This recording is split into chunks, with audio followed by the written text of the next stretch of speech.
Jos haluaa todella nopeasti saada aamulla itsensä ikään kuin käyntiin ja veren kiertämään, niin mulla on tässä teille vinkki. Aloita ensiksi hyvin venyttämällä itsesi pitkäksi. Mitä tekee kissat, koirat, lapset aamulla ensimmäiseksi venyttelee.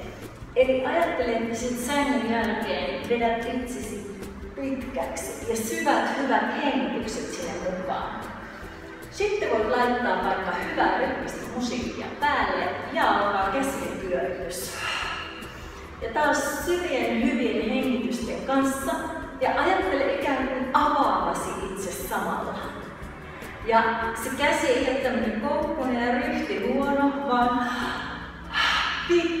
pitkä kaari ja toiselle puolelle mahdollisimman pitkät kaaret.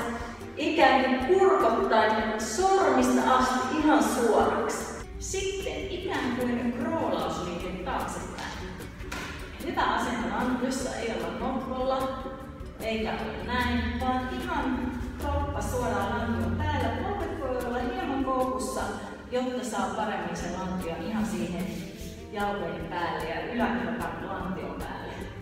Ja sitten lähtee käsistä. Nyt ylävartaloon saa tulla kiertoa, jotta me saadaan sinne lapaluiden välistä liikettä. Ja hengitys. Ja sitten me tehdään sama roolausfiilis tai sanoisiko tuulimylly eteenpäin. Ja ylävartaloon kiertoon, lapaluiden väliin kiertoon ja hengityksellä.